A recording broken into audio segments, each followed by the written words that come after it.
Yo, what up everybody, this is almostADORNO, and we're going to be talking about Crucible, specifically stuff for new players, maybe people who never played this type of game, maybe people who are thinking about getting the Crucible. We're putting together a quick guide that you can reference and go through to kind of get a feel for what to expect. Let's not beat around the bush too much, let's jump right into this. Crucible comes with 10 playable characters right out the gate, and they do plan on releasing more. Like most character-based games, the ones found in Crucible do come with their own unique set of abilities and skills and role that they play within the game.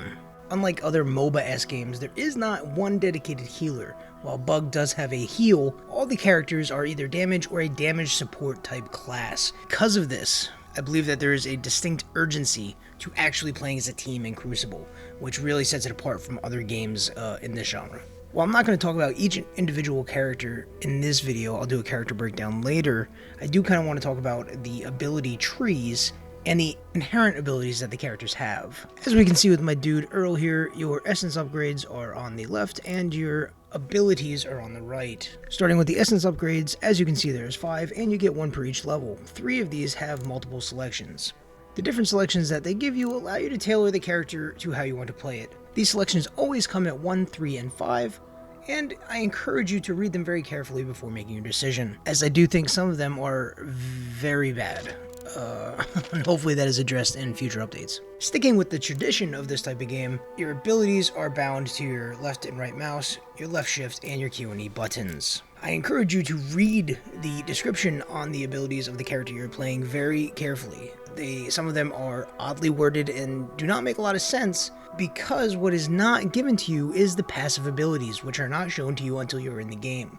They are referenced, but unless you've played the character and looked at the ability screen in-game, it's impossible to know what the hell they're talking about. Which, in my opinion, is a huge oversight by the devs, but I digress. Now that we covered what you see before you enter the game, let's talk about what happens when you actually get into one. The first screen you'll see here is the match preview, where you will see the incoming events for this match. Incoming events are randomly generated and change every game that you play, and they just add a little extra level of spice and objectives to the game. I think it's a really neat thing that they did. More on those in a minute. So once the game has actually begun, I think the 2 most important things you can do immediately is get the nearest harvester, which generates XP or essence over time, and start killing mobs. Getting to level 2 as fast as possible gives you an advantage over your enemies, right? You have that second skill, which gives you another thing you can do that they cannot. While killing mobs is the most efficient way to get to level 2, it is not the most efficient way to level up later. Post level 2, PvPing is where the majority of your XP should come from. If you spend too much time killing mobs, you're going to fall behind, especially if the other team is focusing more on PvP. So I would highly recommend PvPing mainly, and then killing mobs on your way to set PvP. So what do you do then?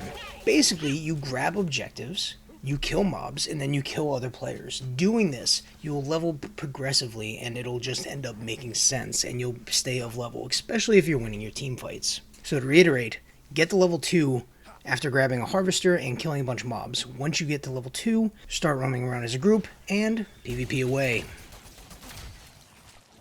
As you're going through this normal progression of the game, modifiers, the incoming events, will start to appear on the map, and they'll look something like this. As the game goes on, more of these will appear, and they are increasingly obvious. They are even more obvious once you actually come across them in the world. They're usually big, tall structures, usually taller than your character, that you walk up to and you engage with the F button. There's also small power-ups on the ground that you can pick up that are temporary buffs. These are usually damage and or health regeneration boosts. Alright, let's get to the part that everybody's going to skip to. Battling. Team fighting is the bread and butter of Crucible. I cannot stress the importance of running around as a team enough, right? All the XP in the game is shared. Everybody shares XP. You don't have to go off on your own. You don't have to go do your own thing. You can all run around together. Now, if everybody splits up and kills a bunch of different mobs in different areas, sure, that's quicker. But usually, again, after you get to level 2, like I mentioned, not nearly as important. What is important is staying together and fighting as a unit.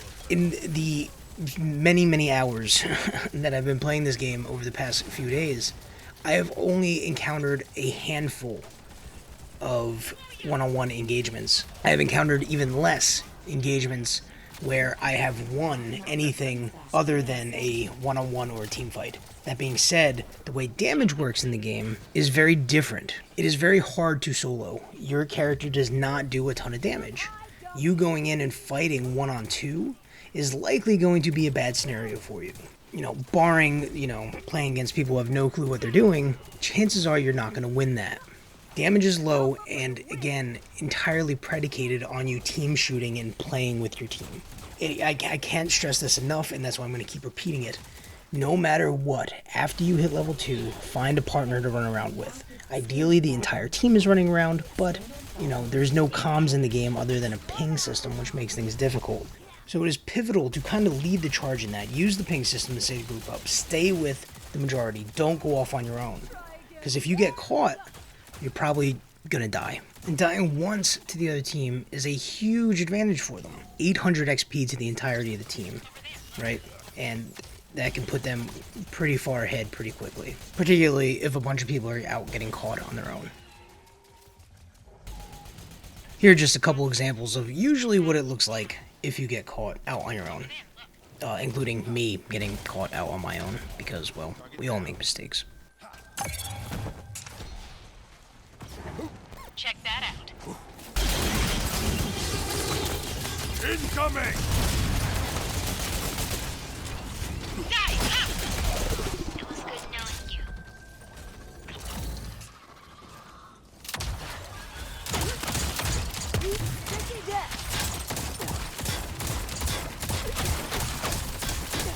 Gone in a cloud of dust. Now you know you shouldn't get caught, and you should team fight. Now, how do you win the game? Killing the Hive and capturing the Heart. In the main game mode anyway, which is what we're obviously covering. We'll worry about the other one some other time. In the clip we're watching here, the other team has taken the Heart, and now my team is engaging afterwards to try and get it back before they capture it. And quite frankly, I have a pretty sick play which allows us to do just that.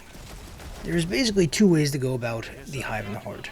A, you can control the Heart. It is timed. It shows you where it's going to spawn and how long it has before it spawns. So you can stage up and prepare to take it. Or you can re-engage. You can let the opposing team go in, kill the Hive, then you swoop in and kill them as they try and capture the Heart. In my experience, either one is feasible, but probably easier to try and take the Heart from the enemy team, only because they might be damaged or a little low from the adds that the Hive spawns while they're trying to kill it. This can be dangerous though because of a couple things. The only way to disengage somebody from capturing the Heart is to melee them. That means if you do not engage fast enough, they could just get the Heart before you are able to get to them. Obviously you can attempt to kill the person on the Heart, but with the rest of the team there fighting you as well, that could be difficult. So, try and gauge what your team is doing, maybe lead the charge a little bit with pings, but it is completely up to you. As long as your team is playing together and making moves together and assessing threats together as best as they can, you'll probably be okay with whichever strategy you choose. Thank you so much for taking the time to watch this video. If you have any additional tips, anything you want me to cover, please leave them in the comments below and make sure you hit that like and subscribe button. I'm going to be playing Crucible a lot, so we can probably expect some more Crucible videos. I don't know quite what yet, but I definitely want to do like a character video. I want to talk about some more in-depth strategy while playing, especially while solo queuing.